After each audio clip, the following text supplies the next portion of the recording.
बेटा एंड जय हिंद। तो आपका कल लास्ट टॉपिक मैंने एड्स करा दिया था। आज पढ़नी है आपकी दूसरी डिसीज, और जो दूसरी डिसीज है वो है कैंसर। ठीक है, तो आज हम पढ़ेंगे किसके बारे में? कैंसर के बारे में। ठीक है, तो हेडिंग डाल देती हूँ मैं। आपकी जो दूसरी डिसीज है वो कौन सी है? कैंसर है। ठीक है, काफी डिटेल्ड है इसमें। अब बात करते हैं, सबसे पहले बात कर लेते हैं जो डिसीज पढ़ रहे हैं, आखिर ये कैंसर होता क्या है। ठीक है, अगर आपसे कह दिया जाए कि बताइए what you mean by cancer, define cancer, तो कैंसर क्या है? कैंसर में क्या होता है? कैंसर इज एक ऐसी डिसीज, पहले हिंदी में समझिए फिर आपको समझाते हैं। एक ऐसी डिसीज है जिसमें कि जो आपका अनडिफरेंशिएटेड सेल डिवीजन होता रहता है।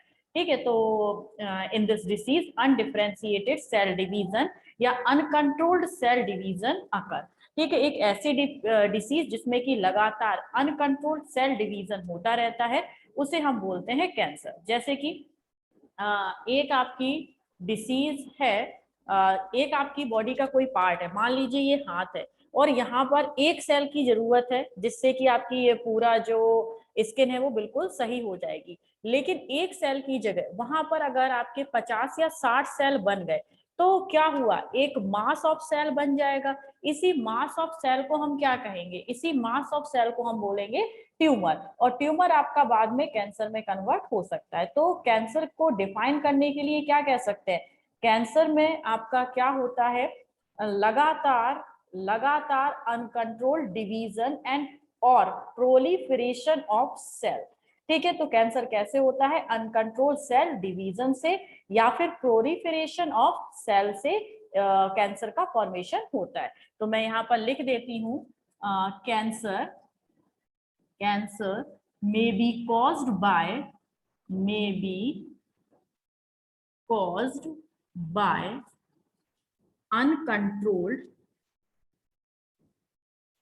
uncontrolled cell division और proliferation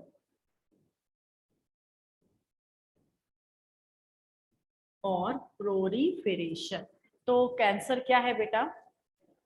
जिसमें कि अनकंट्रोल्ड सेल डिवीजन, जहां पर एक सेल की जरूरत है वहां पर आपके 50 60 100 उससे भी ज्यादा आपके लैक्स में, और उससे भी ज्यादा आपके मिलियन ट्रिलियन में भी वहां पर सेल्स का फॉर्मेशन हो जाता है।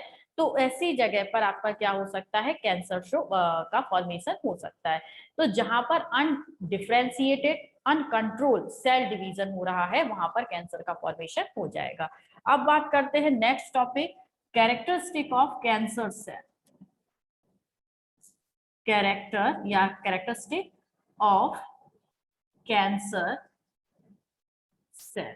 ठीक है, जो कैंसर सेल है उसके कैरेक्टरिस्टिक फीचर्स क्या है? कैरेक्टरिस्टिक फीचर्स का मतलब है क्या कैंसर सेल नॉर्मल सेल की ही तरह होते हैं? ठीक है, क्या जो कैंसर सेल हैं वो नॉर्मल सेल की तरह होते हैं, या फिर नॉर्मल सेल और कैंसर सेल में कुछ डिफरेंस होता है? ठीक है, तो जो कैंसर सेल हैं आपकी डिवीजन की कैपेसिटी के बेस पर बिल्कुल ही नॉर्मल सेल की तरह होते हैं, लेकिन इनका जो आप कह सकते हैं डिवीजन की जो रेट है वो कैसी होती है? बहुत ही ज्यादा हाई होती है। तो कैंसर सेल आपके नॉर्मली नॉर्मल सेल से ही मैच करते हैं, लेकिन इनकी रेट ऑफ डिवीजन बहुत ही ज्यादा फास्ट होती है। ठीक है, नॉर्मल सेल आपका बहुत कम, जैसे कि मान लीजिए नॉर्मल सेल एक सेल 24 घंटे में बन रहा है, लेकिन जो कैंसर सेल है वो 24 घंटे में आपकी हो सकता है 2400 सेल बना ले। ठीक है, नॉर्मल सेल एक सेल 24 घंटे में और कैंसर सेल 2400 सेल 24 घंटे में। तो इस तरीके से इसकी रेट ऑफ फॉर्मेशन जो होती है कैंसर सेल की वो बहुत ही ज्यादा फास्ट होती है। ठीक है, और दूसरी बात, इतनी फास्ट हो रही है तो आप सोचोगे ना एक्स्ट्रा ग्रोथ फैक्टर की जरूरत पड़ेगी, ठीक है, एक्स्ट्रा डिवीजन फैक्टर्स की जरूरत पड़ेगी, तो ऐसा बिल्कुल नहीं होता। ठीक है, जो जरूरत आपकी क्या है? नॉर्मल जो हमारे सेल्स को ग्रोथ फैक्टर की जरूरत होती है डिवीजन के लिए, उन्हीं ग्रोथ फैक्टर्स का यूज करके, और जो कैंसर सेल है वो अपनी इतनी रैपिडली क्या कर लेते हैं? डिवीजन कर जाते हैं। बात समझ रहे हैं ना? तो इन्हें कोई भी एक्स्ट्रा ग्रोथ फैक्टर की जरूरत नहीं होती है अपने डिवीजन के लिए, इसलिए ये बहुत जल्दी जल्दी बढ़ते जाते हैं होस्ट की मशीनरी को यूज करके। बात समझ में आई?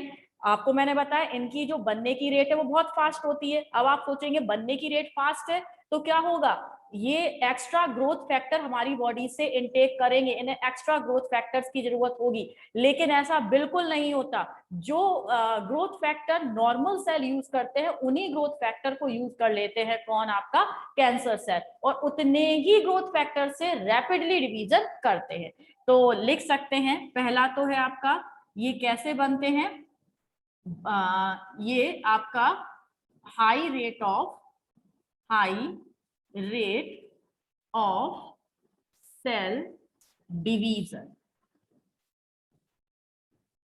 ठीक है, ये high rate of cell division को शो करते हैं। दूसरा हम लिख सकते हैं, और ये दूसरा क्या करते हैं, they have no need of any extra growth factor, ठीक है। अभी आपको जस्ट मैंने बताया ऐसे सेल को कोई भी एक्स्ट्रा ग्रोथ फैक्टर की जरूरत नहीं पड़ती, ठीक है। और क्या होते हैं, ठीक है, जो मैं पॉइंट लिख रही हूँ काफी इंपॉर्टेंट पॉइंट है। थर्ड, दे शो कॉन्टैक्ट इनहिबिशन,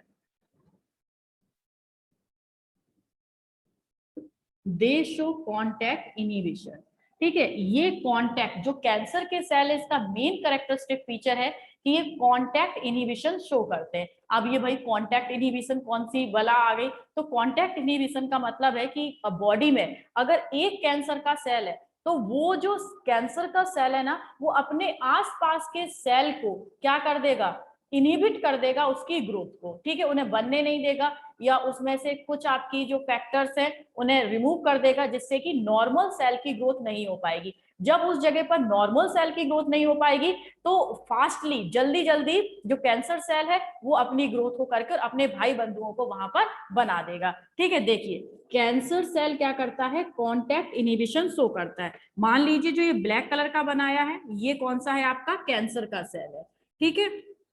और इसके आसपास जो मैं बना रही हूं ये जो ग्रीन कलर से, ये कौन से हैं, मान लीजिए आपके नॉर्मल सेल है, ठीक है। कौन से हैं ये, हमारे नॉर्मल सेल है। बात इतनी समझ में आई। तो ये कैंसर का सेल पता क्या करेगा, ये कैंसर का सेल इन आसपास जो भी इसके कांटेक्ट में इन सभी सेल की ग्रोथ को इनहिबिट कर देगा। मींस आसपास की सेल को तो ना तो सेल डिवीजन करने देगा, ना प्रॉपर इनका प्रोलिफरेशन करने देगा, ना ही इनकी प्रॉपर ग्रोथ को होने देगा। तो कैंसर सेल क्या शो करता है, ये शो करता है कॉन्टैक्ट इनहिबिशन। और कॉन्टैक्ट इनहिबिशन का मतलब है अपने आसपास की सभी सेल को इनहिबिट कर देता है, रोक देता है उनकी ग्रोथ से, ठीक है। अब नेक्स्ट आते हैं आपका, और क्या शो करता है, और है आपका अनकंट्रोल्ड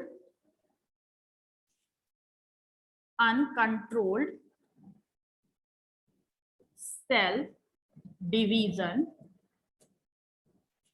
may cause formation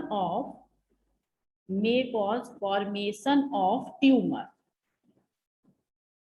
ठीक है। अब देखिए आपका क्या हुआ, जहां पर एक सेल की जरूरत है वहां पर 50 सेल बन गए, तो क्या बन जाएगी, एक गांठ जैसी बन जाएगी, तो उसे हम क्या बोलते हैं, ट्यूमर। तो इसमें अनकंट्रोल, भाई आपको पता है कैंसर सेल का एक मेन कैरेक्टरिस्टिक फीचर है कि इसमें अनकंट्रोल्ड सेल डिवीजन होता रहता है। तो जब कैंसर के अंदर अनकंट्रोल्ड सेल डिवीजन होता रहेगा तो क्या होगा बेटा, वहां पर एक ट्यूमर जैसा फॉर्मेशन हो जाएगा।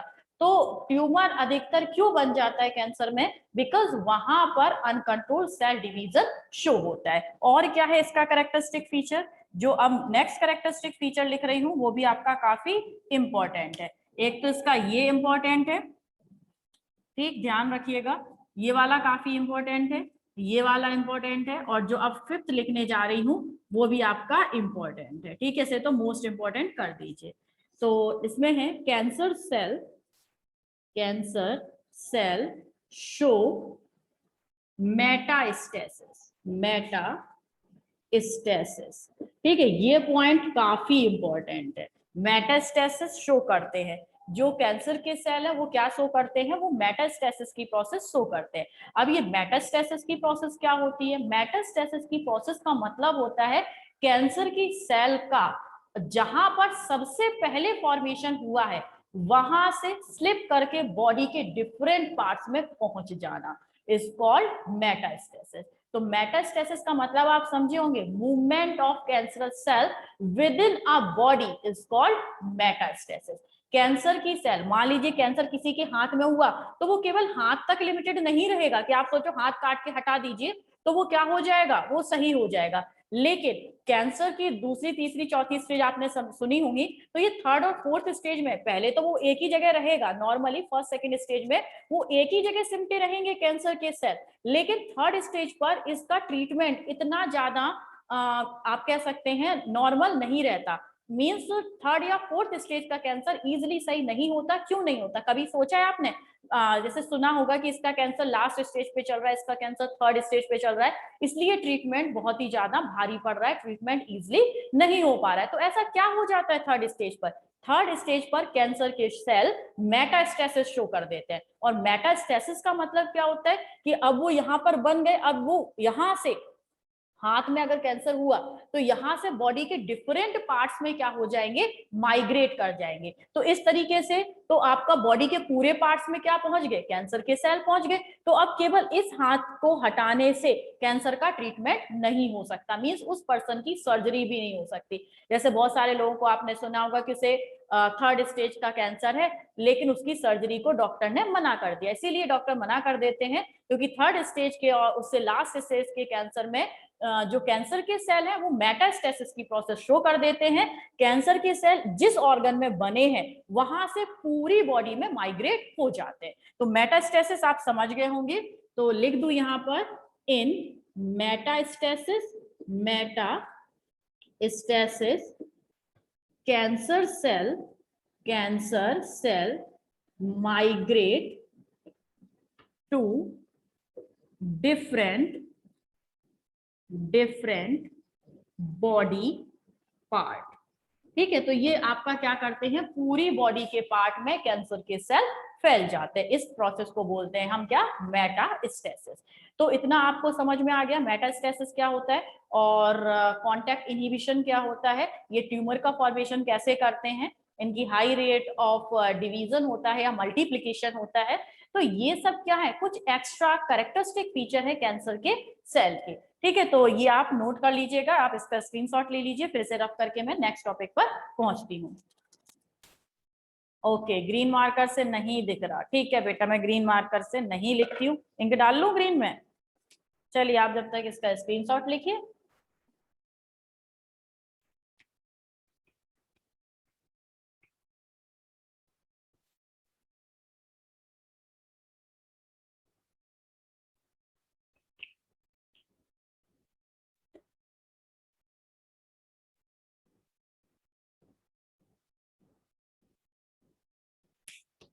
चलो रफ कर दो उसे।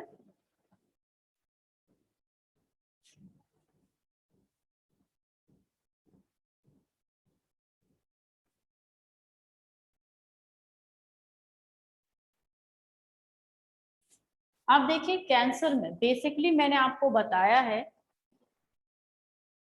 कि कैंसर में किसका फॉर्मेशन हो जाता है, ट्यूमर का फॉर्मेशन हो जाता है। तो क्या सभी ट्यूमर जो भी हैं, जो भी आपकी बॉडी में गांठ दिखाई दे रही है वो क्या कैंसर की होगी? तो बिल्कुल नहीं, ऐसा नहीं होता। All tumours are not cancerous, means सभी ट्यूमर आपके कैंसर कॉज नहीं करते। तो इस बेस पर जो ट्यूमर है वो दो टाइप के होते हैं और ये टॉपिक मोस्ट इंपॉर्टेंट है, ये 2 मार्क्स में कई बार आपका रिपीट है। ठीक, तो यहाँ पर मैं हेडिंग डाल देती हूँ, types of tumour, types of tumour. ठीक, ट्यूमर दो टाइप के हैं, एक तो ट्यूमर है आपका बेनिंग्स ट्यूमर, ठीक है, एक आपका कौन सा है, बेनिंग्स ट्यूमर।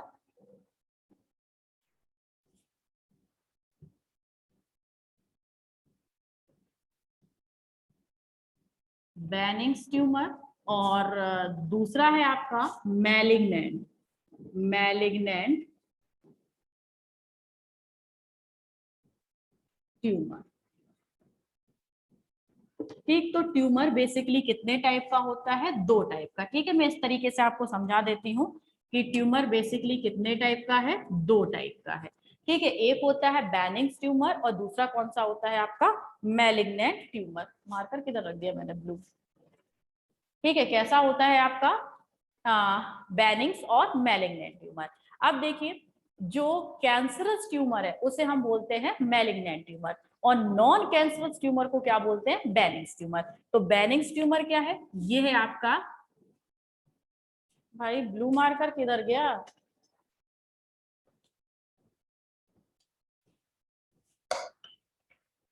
एक मिनट बेटा।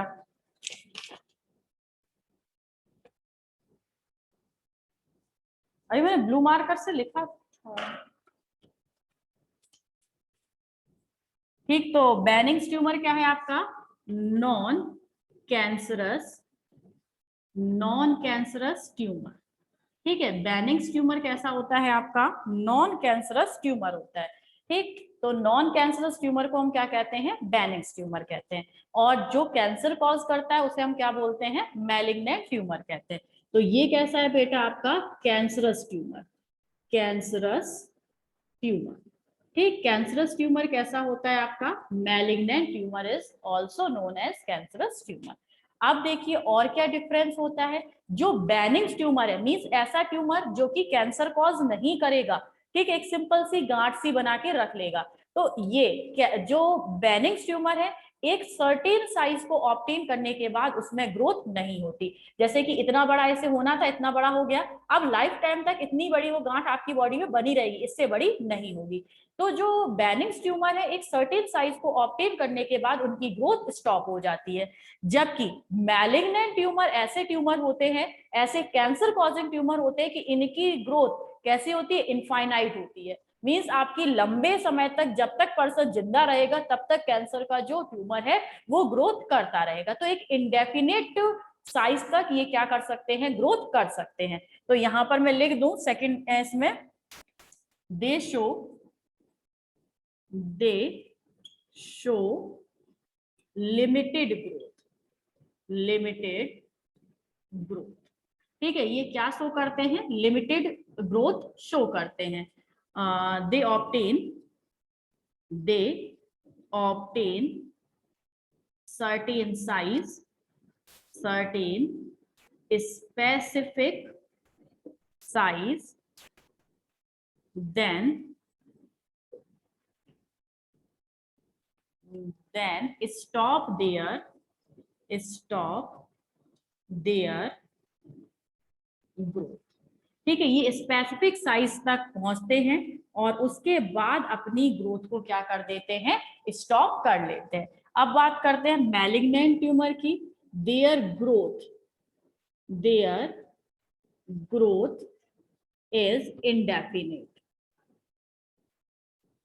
ठीक है, इनकी जो ग्रोथ है वो इंडेफिनेट है, मींस जब तक होती रहेगी जब तक कि पर्सन मर ना जाए, अगर ट्रीटमेंट टाइम से नहीं कराया। तो ये लगातार क्या होते रहते हैं? बढ़ते रहते हैं। कौन? आपके मैलिग्नेंट ट्यूमर। अब देखिए, जो मैलिग्नेंट ट्यूमर है, जो कैंसर है, ये कॉन्टैक्ट इनहिबिशन शो करता था। अभी जस्ट मैंने आपको कैंसर के सेल का क्या बताया था? कैरेक्टरिस्टिक फीचर बताया था। तो ये इसमें मैं लिख दूं थर्ड पॉइंट, ये क्या शो करता है? दे show contact inhibition.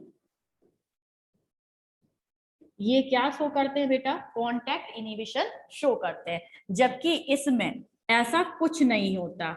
They can not show contact inhibition. ठीक है, कॉन्टैक्ट इनहिबिशन आप समझ ही गए। इसके अलावा कैंसर में आपने पढ़ा था कि ये मेटास्टेसिस शो करते हैं। मींस जो कैंसर के सेल है वो जिस बॉडी ऑर्गन में फॉर्म हुए हैं वहां से और माइग्रेट करके पूरी बॉडी में फैल जाते हैं। तो यहाँ पर एक पॉइंट ये भी आ जाएगा इसका, दे शो मेटास्टेसिस। और मेटास्टेसिस आपको अभी भी समझा, इससे पहले भी मैंने पूरा लिख दिया था कि मेटास्टेसिस शो करते हैं। जबकि ये जो है, दे नॉट शो मेटास्टेसिस। ठीक है, ये आपका जो नॉर्मल ट्यूमर हुआ है वो मेटास्टेसिस शो नहीं करता, मींस जहां पर बना हुआ है लाइफ टाइम उधर ही बना रहेगा, ये नहीं कि उसके सेल पूरी बॉडी में आपके फैल जाए। तो जो बेनिग्न ट्यूमर है ये आपके नॉन कैंसरस ट्यूमर है, ना तो मेटास्टेसिस शो करते हैं ना ही कॉन्टैक्ट इनहिबिशन शो करते हैं। ठीक है, तो इसलिए ये कैसे होते हैं, ये क्यूरेबल होता है। ठीक है, और इनफैक्ट ये आपके लेस फेटल होते हैं, लेस लीथल होते हैं, मींस इनसे पर्सन की डेथ होने की जो चांसेस हैं वो बहुत ही ज्यादा कम होते हैं, किससे, बेनिग्न स्टेज। और मैलिग्नेंट से क्या है, ये कैंसरस ट्यूमर है, तो इनसे पर्सन की जो डेथ होने के चांसेस हैं वो काफी ज्यादा होते हैं। तो मैं लिख दूं यहाँ पर, पहले इधर लिख देते हैं, दे शो लीथल प्रॉपर्टी, लीथल या फेटल भी लिख सकते हैं, फेटल प्रॉपर्टी। ठीक है, तो ये लीथल प्रॉपर्टी मींस पर्सन की डेथ हो सकती है, मृत्युसम प्रॉपर्टी ये क्या करते हैं, शो करते हैं। और ये कैसे होते हैं, दे या these are less fatal, less lethal, ये बेटा लेस लीथल होते हैं।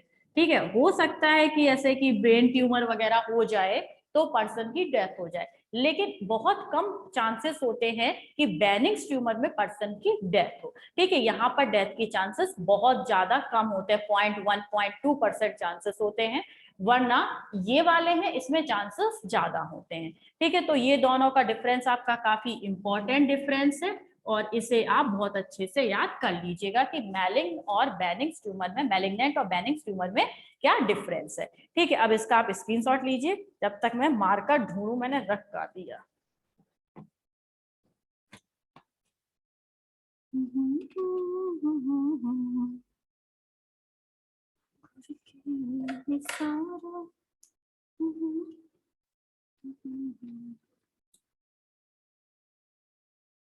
बेटा इसका पता लगाने के लिए डिटेक्शन होगा, जो आगे मैं बताऊंगी कि कौन सा हुआ है। ठीक है,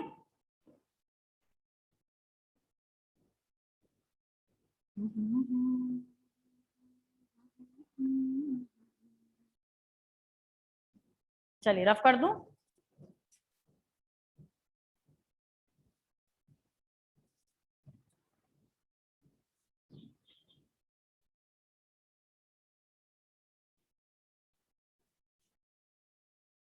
हाँ भाई, आप देखिए कुछ कैंसर कॉज करने वाले वायरस भी होते हैं, उन वायरस को क्या बोलते हैं, ऑन्कोजेनिक वायरस। ठीक है, 2-4 पॉइंट मैं लिख देती हूँ यहाँ पर। सम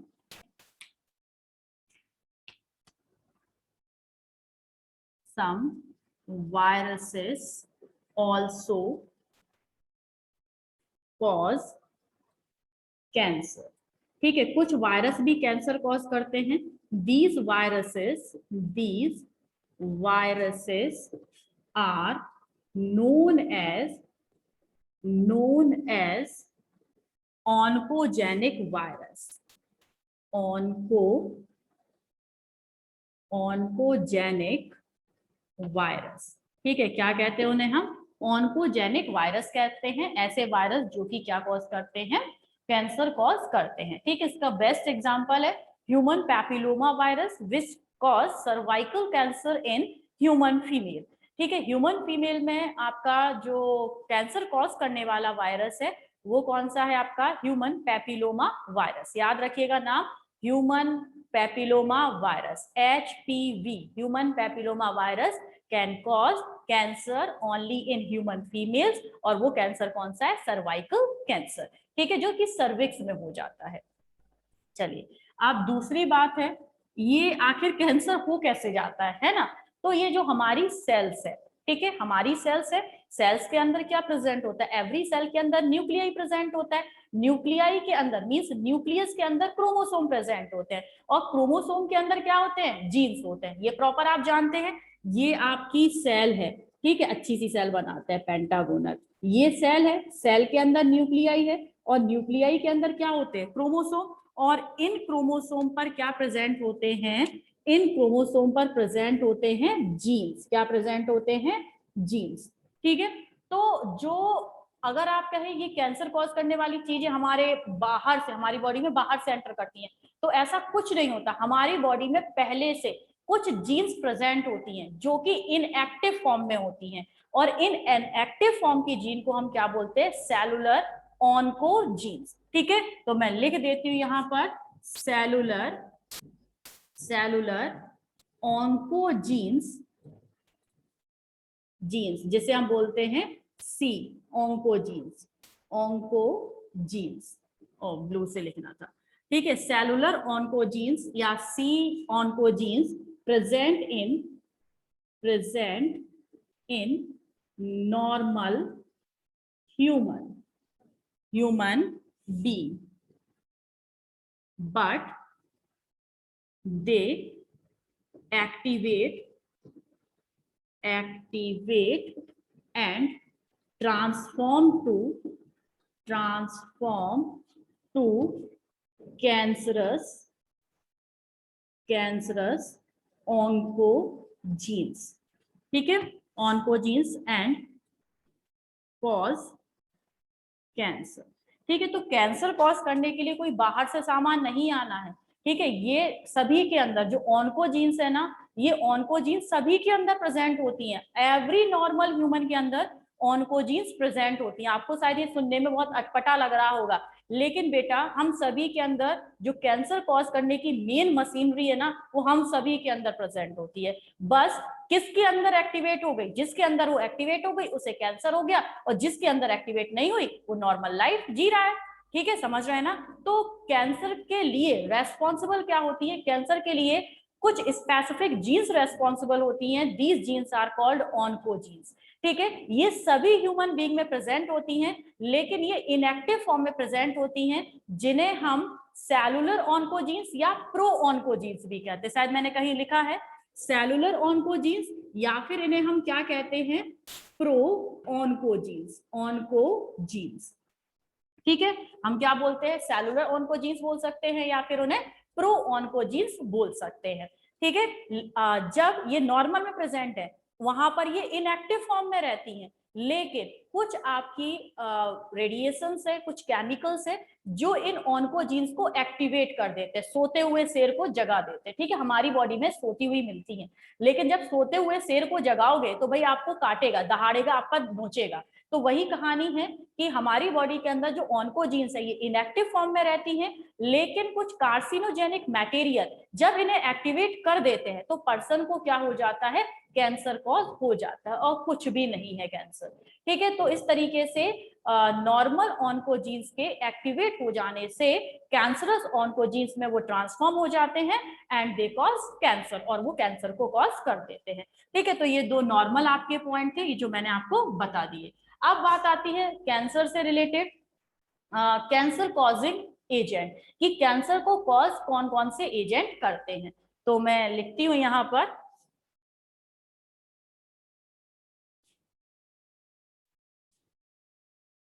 कैंसर कॉजिंग एजेंट। ठीक है, तो कैंसर कॉजिंग एजेंट है, इन्हें हम क्या कहते हैं? जो भी कैंसर को कॉज करते हैं ना एजेंट, उन एजेंट को बेटा हम क्या कहते हैं? उन्हें हम बोलते हैं कार्सिनोजेंस। क्या बोलते हैं? कार्सिनोजेंस। ठीक है, अगर आपसे कोई पूछ ले what you mean by carcinogens, तो ये क्या होते हैं? Cancer causing agent is called carcinogens. Carcinogens. ठीक है, यानी कि कार्सिनोजेनिक मटेरियल, एक ही बात है। Carcinogens cancer causing material and carcinogenic material, इन तीनों का मतलब एक ही है कि ये क्या कॉज करेंगे? ये कैंसर कॉज कर सकते हैं। तो कैंसर कॉज करने के लिए क्या क्या चीजें हैं? फर्स्ट है, यहां पर मैं लिख रही हूं, पहला है आपका रेडिएशन। ठीक है, आपने सुना होगा पहले के टाइम पर कैंसर वैंसर इतना नहीं होता था, आज से 20 साल पहले, आज से 10 साल पहले, लेकिन इस समय तो कैंसर बहुत ज्यादा फैला हुआ है। ठीक है, तो इसका मेन रीजन क्या है? इसका मेन रीजन है रेडिएशन। आपको पता है, आप मोबाइल चला रहे हैं, किससे चल रहा है भाई? डिफरेंट रेडिएशन से ही तो चल रहा है। टीवी का रिमोट क्या है? रेडिएशन है। माइक्रोवेव अवन, ठीक है, उसमें क्या है? आप केक बना रहे हैं, क्या है? रेडिएशन निकल रहे हैं। तो एवरी चीज किस पर डिपेंड है? आप आजकल चारों तरफ आप रेडिएशन से घिरे हुए हैं, और यही रेडिएशन ऑन्कोजीन्स को एक्टिवेट कर देते हैं, और जब ऑन्कोजीन्स एक्टिवेट हो गए तो क्या हो जाएगा, कैंसर हो जाएगा। तो ये सारे मटेरियल क्या हैं, ये ऑन्कोजीन को क्या कर देते हैं, एक्टिवेट कर देते हैं। बात समझ में आई? तो ये क्या कर देते हैं बेटा, ऑन्कोजीन्स को एक्टिवेट कर देते हैं। कौन, ये कार्सिनोजेनिक मटेरियल। इसमें है रेडिएशन। अब रेडिएशन में कौन सा रेडिएशन है आपका, आयनाइजिंग, मींस जो आपका आयनाइजिंग रेडिएशन है, रेडिएशन लाइक कौन सी होती है, अल्फा एंड गामा।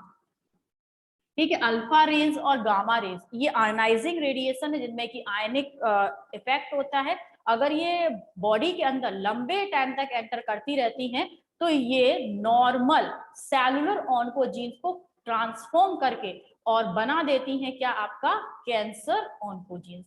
तो इनके इफेक्ट में ज्यादा टाइम तक रहने पर कैंसर कॉज हो सकता है। और दूसरा है आपका non ionising. Non ionising radiation में आता है आपका यूवी रेडिएशन। ठीक है, यूवी रेडिएशन आप जानते हैं हमारे अर्थ के ऊपर एक लेयर है ओजोन लेयर। ये ओजोन लेयर सन से आने वाली हार्मफुल अल्ट्रावायलेट रेडिएशन को एब्जॉर्ब कर लेता है, जानते हैं ना। तो बिल्कुल लेकिन हम क्या कर रहे हैं, हम तो ओजोन को ही खत्म कर रहे हैं। हम इतना पॉल्यूशन फैला रहे हैं कि स्ट्रेटोस्फीयर लेयर में प्रेजेंट जो ओजोन है वो धीरे धीरे डिप्लेट होता जा रहा है, मींस थिन होता जा रहा है, मींस पतला होता जा रहा है, जिसके कारण सन से आने वाली जो हार्मफुल रेडिएशन है वो अर्थ पर आ जाएंगी और हमें डिफरेंट टाइप का कैंसर कॉज कर सकती हैं। तो आपकी नॉन आयनाइजिंग रेडिएशन में कौन सा है, यूवी रेडिएशन, जो कि क्या कॉज कर सकता है, कैंसर कॉज कर सकता है। तो अल्फा रेडिएशन, गामा रेडिएशन और कौन से हैं आपके, यूवी रेडिएशन, ये सारे रेडिएशन आपके क्या करते हैं, कैंसर कॉज कर सकते हैं। ठीक है, चलिए इतना आप समझ गए होंगे। अब नेक्स्ट पर आते हैं, और कौन कैंसर कॉज करता है।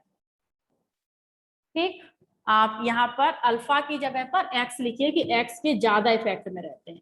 ठीक है, एक्स रेडिएशन के, एक्स जो रेज है उनके इफेक्ट में हम लोग ज्यादा रहते हैं। नॉर्मल एक्सरे भी कराते हैं, अगर लंबे टाइम तक एक्सरे कराते रहे तो कैंसर हो सकता है। इनफैक्ट अभी आपका आईसीएमआर, ठीक है, आईसीएमआर है Indian council for medical research, जो कोरोना से रिलेटेड आपके बुलेटिन बहुत जल्दी जल्दी निकालता है ना, तो इसने बताया था कि बहुत सारे लोग कोरोना की जांच कराने के लिए सीटी स्कैन कर रहे हैं। सीटी स्कैन जानते हैं ना, कंप्यूटेड टोमोग्राफी। ठीक है, तो उससे भी एक्सरेज निकलते हैं, और ये एक्सरेज पर्सन जो लोग हैं ना बहुत ज्यादा आप कह सकते हैं कि डर गए हैं, तो एक महीने में 4-4 बार सीटी स्कैन करा रहे हैं अपने चेस्ट का। तो लगातार इतने टाइम तक आप एक्सरेज के कांटेक्ट में रहेंगे तो उन पर्सन को पता चला उन्हें कोरोना तो नहीं हुआ, लेकिन वो सीटी स्कैन कराने के चक्कर में क्या हो गया, उन्हें लंग्स कैंसर हो गया। तो ये आईसीएमआर ने एक बुलेटिन निकाला था कि अगर आपको कोई ज्यादा प्रॉब्लम नहीं है तो आप कृपया करके अपने चेस्ट का सीटी स्कैन ना कराएं, क्योंकि इससे आपको इससे भी ज्यादा भयावह मींस डेंजरस क्या मिल सकते हैं, रिजल्ट मिल सकते हैं। कोरोना तो नहीं होगा लेकिन कुछ डेंजरस डिसीज जैसे कि ये कैंसर हो सकती है। ठीक, क्योंकि उनसे वो एक्सरेज वगैरह आपकी रिलीज होते हैं। और क्या है बेटा, यहाँ पर कुछ हैं जो कैंसर कॉज करते हैं, केमिकल सब्सटेंसेस।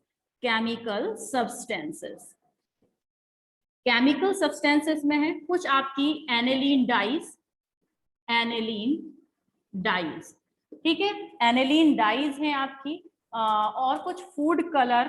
ठीक है, मैं लिख देती हूँ यहाँ पर फूड कलर। ठीक, जिसमें कि आपका कोई भी फूड वैल्यू नहीं होती है। जैसे आपने देखा होगा डिफरेंट डिफरेंट कलरफुल आपके मिठाइयाँ मिलती हैं, चॉकलेट्स मिलती हैं, तो इनमें भी क्या होते हैं, कुछ ऐसे केमिकल्स मिले होते हैं जो कि कैंसर कॉज कर सकते हैं। इसलिए स्पेसिफिक आप यूज करिए। अगर फूड कलर, जैसे जलेबी में भी कलर डाला जाता है, इमरती में भी कलर डाला जाता है, तो ये पोस्टर कलर डाल देते हैं, और ये पोस्टर कलर आपको क्या कर दे सकते हैं, बहुत बड़ी बीमारी बना सकते हैं, क्योंकि ये आपके सेलुलर ऑन्कोजीन्स को एक्टिवेट कर देते हैं। ठीक, तो कुछ आपके केमिकल्स हैं, और इन केमिकल्स में मैंने आपको बता दिया है कि कौन कौन से केमिकल हैं। ठीक है, अब इसके अलावा और क्या हो सकता है, इसके अलावा है बायोलॉजिकल एजेंट। बायोलॉजिकल एजेंट, तो बायोलॉजिकल एजेंट में क्या आते हैं, कुछ वायरस जैसे human papilloma virus and parasite. Parasite. ठीक है, तो कुछ बहुत नॉर्मल, बहुत कम, रेयर। ठीक है, वायरस तो हैं फिर भी, तो कुछ वायरस भी हैं बायोलॉजिकल एजेंट जो कि कैंसर कॉज करते हैं, और कुछ रेयर पैरासाइट भी हैं जो कि कैंसर कॉज करने की कैपेसिटी शो करते हैं। तो ये आपके क्या है, देख लीजिए, कुछ रेडिएशन है जो कैंसर कॉज करते हैं, कुछ केमिकल्स हैं जो कैंसर कॉज करते हैं, और कुछ आपके क्या हैं, बायोलॉजिकल एजेंट्स हैं जो कैंसर कॉज करते हैं। मींस कैसे होते हैं, कार्सिनोजेनिक इन नेचर होते हैं। तो इसका आप स्क्रीनशॉट लीजिए फटाफट।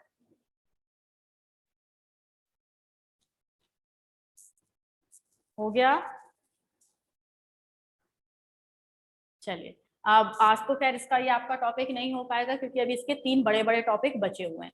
ठीक है, एक बचा हुआ आपका टाइप्स ऑफ कैंसर, कैंसर कितने टाइप का होता है। एक बचा हुआ है डिटेक्शन ऑफ कैंसर, जैसे अभी किसी बच्चे ने मुझसे पूछा है कि मैम कैंसर को कैसे डिटेक्ट करेंगे, मींस वो बेनिग्न ट्यूमर है या मैलिग्नेंट ट्यूमर है। तो इस कैंसर के डिटेक्शन के भी आपके सिलेबस में 5-6 तरीके हैं, 5-6 प्रोसेस है, तो वो आपको बता रहे हैं। और फाइनली है ट्रीटमेंट ऑफ कैंसर, कि कैंसर का ट्रीटमेंट कैसे होता है। तो आपके अभी सिलेबस के 3 मेन बड़े बड़े टॉपिक कैंसर से रिलेटेड रह गए, टाइप्स ऑफ कैंसर, दूसरा डायग्नोसिस ऑफ कैंसर, और तीसरा treatment of cancer.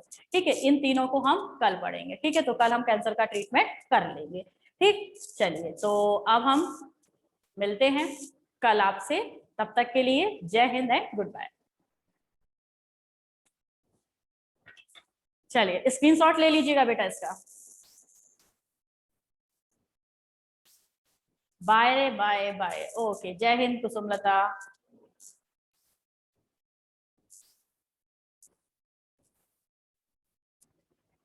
Shweta bye bye. Bye Raunak.